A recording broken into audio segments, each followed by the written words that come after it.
with the right team and the right personnel and right everything that, this was going to happen. And, had this happened years ago, I might not even be here.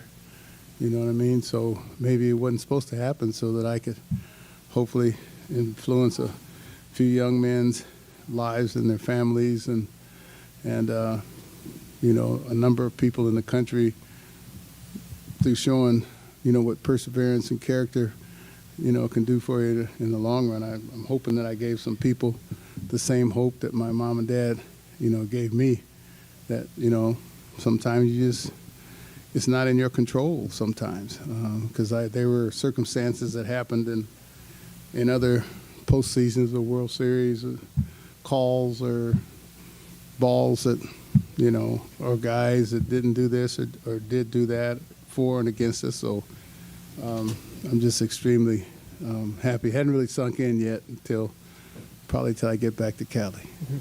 Go to Clinton, the third row on your left. Is it relief? Is it joy? What's the feeling right now? No, it's not relief.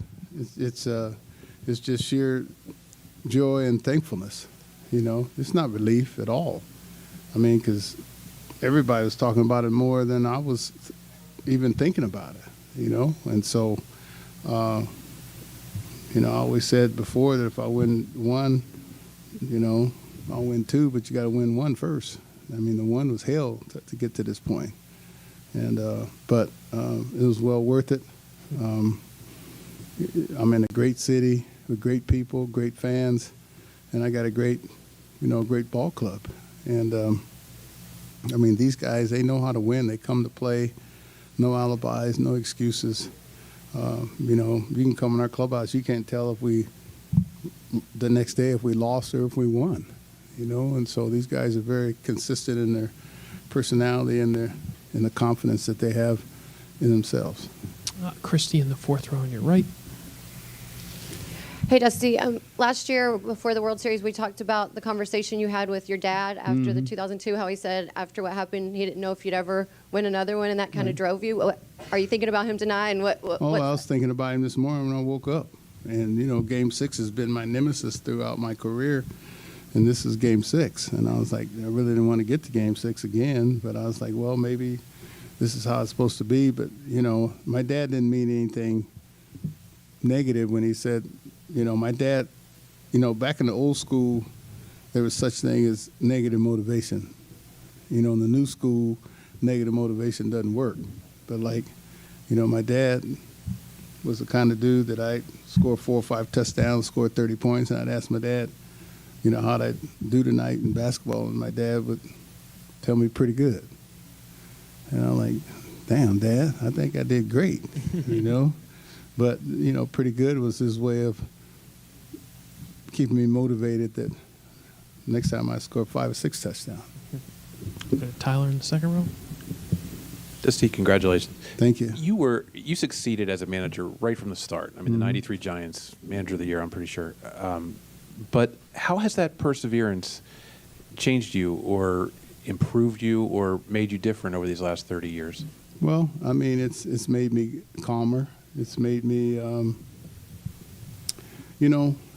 my 93 team won 103 games. Then in 94, we had the lockout. And then in 95, they sold half the team. Billy Swift and John Burkett and Will Clark and, Mike Jackson and Robbie Thompson and Matt Williams and Kurt Manwaring. I mean, then I didn't understand it, but I didn't understand really the economics of baseball. And I guess they lost a lot of money, but I always thought that we could have won 5 or 6 years more after that 93 season.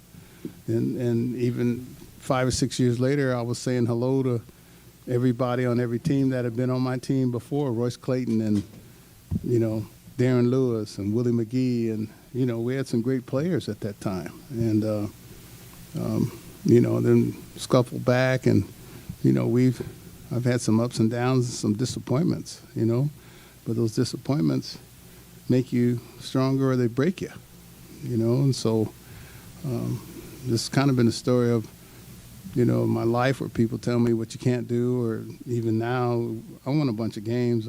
My team won a bunch of games, and all I hear about is what you don't do. You don't like this, or you don't like young players. You can't handle pitchers. You can't. And I'm like, well, damn, what did I do? You know what I mean? After a while, I quit listening to folks telling me, what I can't do.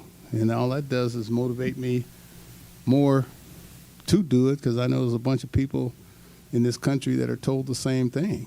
You know what I mean? And it's broken a lot of people. But my faith in God and my mom and dad always talking to me made me persevere even more. My mom, she told me a number of times, to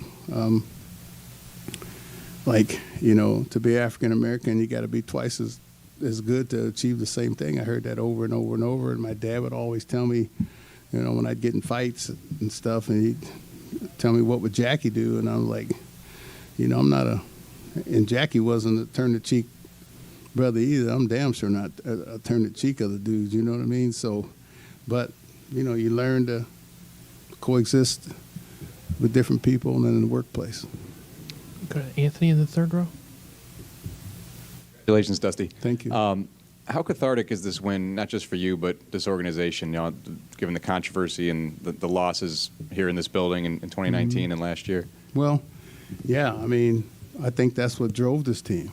That's what motivated them to, and the boos and the jeers that we got all over the country, it bothered these guys, but it also motivated them at the same time, and it wasn't a us against the world thing. It was more of a come together even closer type thing. You know what I mean? So, and what happened before, it'll never pass over. Completely. But, we have turned the page, and hopefully we'll continue this run. Because that's the thing.